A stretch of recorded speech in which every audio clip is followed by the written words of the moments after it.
Hello, friends, and welcome to another episode of the This Is Gonna Hurt podcast with Gordon Duncan. We are part of the Capitalize Your Best Life Network. We are part of 3 podcasts here every Monday. I come to you talking about making and building a better you. We focus on personal growth.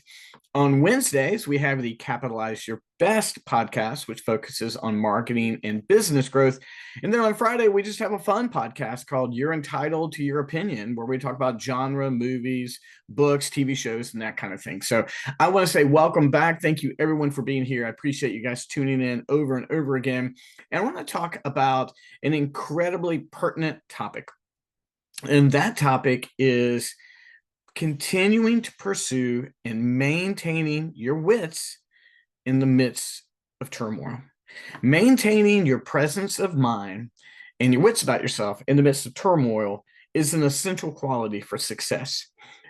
I know that we have lived for years and years where people will be like, it's crazy. I mean, listen, you can go back to '08 and the housing crisis, and we can go back to 2020 with COVID. And now, what do we have now? We have the government shutdown. We had high interest rates last year. There doesn't seem to be a season where things calm down. But at the moment, it's incredibly important what's going on. Like I said, the government is shut down. I have many friends who are on furlough, people who are working and not getting paid. Heck, I know business owners who feel like they're on furlough because the business economy is very tough right now. Not people are not spending money. And maintaining our presence of mind, being calm, and keeping our wits about ourselves in the midst of those circumstances gives us clarity. I've been very fortunate that there have been a couple of times in my life where there's been absolute crisis around me. And by a gift of God and training, or whatever the case may be, I was able to keep my wits about myself and be present and be very calm and make things happen. I used the example on Wednesday's podcast about back in 2003 when we lost 99% of our income. And I went home, ate a sandwich, and went back to work. And I'm very thankful for that. There have been times, of course, where I've been shaky in the midst of crisis. And I would say that in the last, that in 2025, there have been times here I've been very distracted and like, where do I need to put my time, right? And I am putting things in place every single day. And I'm affirming to myself that I do have presence of calm of mind. But I think right now it's important for us to assess what is it that is causing us to perhaps lose our calmness and our presence of mind, what can be removed, and then how do we be rock solid? How do we maintain our goals? How do we maintain our strategies? How do we continue to have deep and loving relationships in the midst of these difficult things? How do we have presence of mind? I've shared with many of you that I have really enjoyed jumping back into the works of Robert Greene, and I'm trying to read all of his 5 major books by the end of 2026. I finished Laws of Human Nature. I'm bouncing around. I'm not going straight through, but I would like to share a little bit from this book, the 33 Strategies of War. Now, 33 Strategies of War is almost a companion to Robert Greene's 48 Laws of Power, but it's very different. 48 Laws of Power is more Machiavellian, a little bit more manipulative. And 33 Strategies of War is just straight ahead. How do you go win a war, right? So forgive me while I take a sip of coffee. And so I was doing a reading. I noticed this opening from chapter 3. So what I'd like to do is I would like to read the opening for chapter 3 and just offer some commentary along the way. Here's the title of chapter 3. Amidst the turmoil of events, do not lose your presence of mind. Very much relevant. And the subtitle is The Counterbalance Strategy. So, amidst the turmoil of events, do not lose your presence of mind. So, what I'd like to do is I'd like to read this paragraph and offer some commentary along the way. I think it's fitting for the topic of the day and what we're going through. Robert Greene says this: in the heat of battle, and that battle can be anything, guys. It can be war, it can be sales, it can be your health strategy, your health battle, whatever the case. In the midst of battle, the mind tends to lose its balance. Too many things confront you at the same time. Unexpected setbacks, doubts, and criticisms from your own allies. And so, in the midst of a battle, it feels like everything's coming at you, right? If you're on a health battle, you're going to get sick. You're not going to be able to afford healthy food. You're going to travel, whatever the case may be, right? If you're trying to grow your business, all of a sudden the economy is going to go wonky. Your platform's going to go down. You're not going to be able to process payments, whatever the case may be.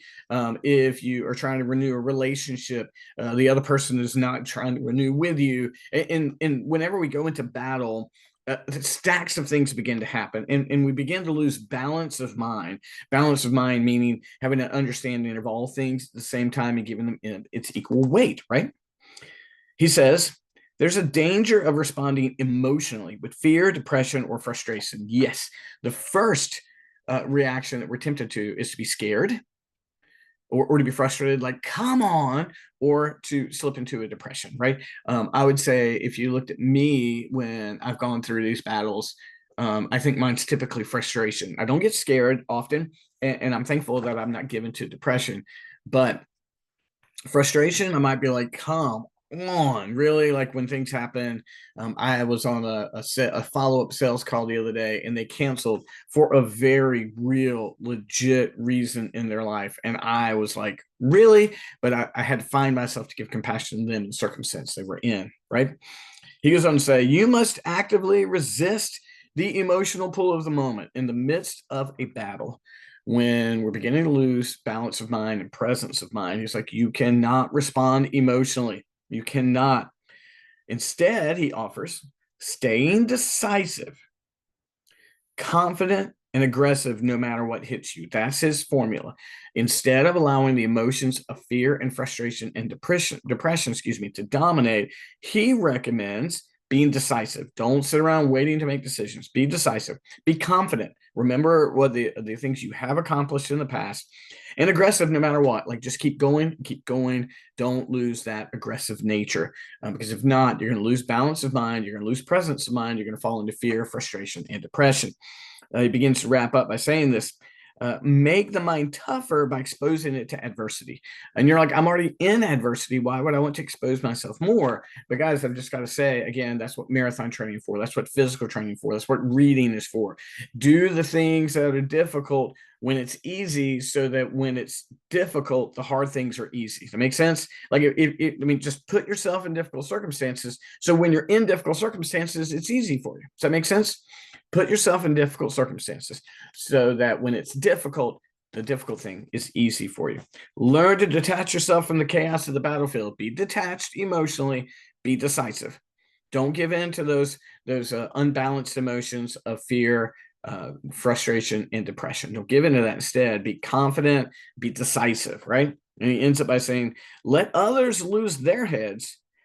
Your presence of mind will steer you clear of their influence and keep you on course." Listen, other people are not as strong-minded or strong-willed as you, but when you have presence of mind and you're not given to emotions and you're confident and you maintain the aggressive nature it is for you to win the battle, when you don't give into fear, you don't give into frustration, you don't give into depression, your victory is assured, because other people don't have that strength of mind.